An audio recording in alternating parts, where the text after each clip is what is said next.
औज़ुबिल्लाहिमिनश्शैतानिर्रजीम बिस्मिल्लाहिर्रहमानिर्रहीम। जी दोस्तों, मैं हूँ आपका अपना दोस्त हकीम मोहम्मद अल्ताफ़।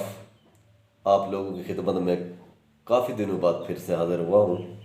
कुछ मसरूफियात की वजह से मैं आप लोगों से अनटच रहा हूँ।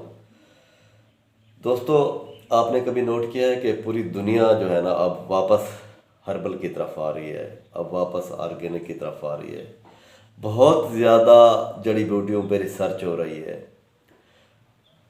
अमेरिका, बरतानिया, जितने भी यूरोपियन ममालिक हैं उनमें बहुत ज़्यादा अब जड़ी बूटी पे बहुत ज़्यादा रिसर्च हो रही है। तो क्योंकि जितनी भी हर्बल दवाएं हैं, जितने भी क़राबादीनी मुरक्कबात हैं, ये हमारे मिजाज के मुताबिक बनाए गए हैं। तो जो दवा हमारे मिजाज के मुताबिक होगी वो हमें कभी नुकसान नहीं देगी, उसका कोई साइड इफ़ेक्ट नहीं होगा। तो अब दुनिया वापस पलट रही है ऑर्गेनिक की तरफ, हर्बल की तरफ। तो जितनी भी एलोपैथिक अंग्रेज़ी दवाएं हैं इसमें केमिकल यूज़ होते हैं, तो हमारी बॉडी केमिकल को एक्सेप्ट नहीं करती। ठीक है, इमरजेंसी अमराज में जैसे ऑपरेशन हो गए, सर्जरी हो गई, तो उसमें एलोपैथिक बहुत ज़्यादा काफ़ी हद तक कामयाब है। मगर इलाज मुआलजे में अज़ल से आज भी हमारी तिब्बे यूनानी कामयाब है अल्हम्दुलिल्लाह। बहुत से अमराज ऐसे हैं जहाँ पे एलोपैथिक काम नहीं करती, हर्बल के बहुत ज़्यादा इसके रिज़ल्ट हैं। मर्दाना अमराज हो गए, फालज हो गया, लकवा हो गया, मैदे के अमराज हो गया और तुम्हें लकोरिया हो गया, तो इसके बहुत ज़्यादा रिज़ल्ट हैं। दोस्तों, आपने कभी देखें जितने भी देसी मुरक्कबात लॉन्च हुए आज तक वो बंद नहीं हुए। जवारिश कमोनी, अतरिफुलस्तकदूस, मजून फ़लासफ़ा, जवारिश जालिनूस, खुमीरा गौज़बान अज़ल से चलते आ रहे हैं, जो आज तक चलते आ रहे हैं, आगे भी चलते रहेंगे। लेकिन एलोपैथिक में इन्होंने बहुत ज़्यादा रिसर्च किया, बहुत सारी चीज़ें लॉन्च की हैं। अब इन्होंने एक इंजेक्शन लॉन्च किया था डेपिरान, खुद ही लॉन्च किया है, खुद ही बंद किया है। कहते हैं जी ये वाइट ब्लड सेल को डेड करता है। इससे ज़ाहिर होता है उनकी रिसर्च नाकाम हो रही है।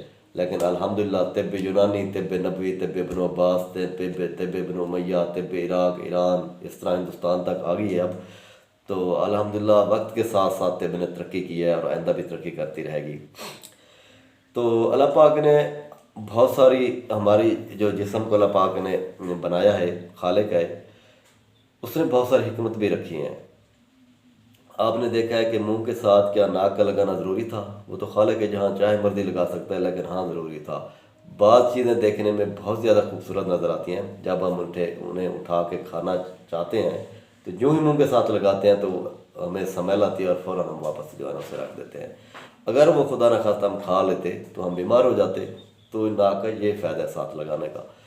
इस तरह ये जो हम नबी वसल्लम की सुन्नत है जो है ना अंडर शेव करना, तो हफ्ते में एक बार लाजमी किया करें, क्योंकि प्रोस्टेट ग्लैंड जो हार्मोन छोड़ता है, एस्ट्रोजन, प्रोजेस्टेरोन, टेस्टोस्टेरोन, तो बजाय वो फिर जो है ना उसको ताकत देने के ये फिर उसकी ग्रोथ शुरू हो जाती है बालों की। लिहाजा इसको हर हफ्ते में अंडर शेव करना लाजमी होता है। सुन्नत तरीका भी है, इतने फ़ायदे हैं।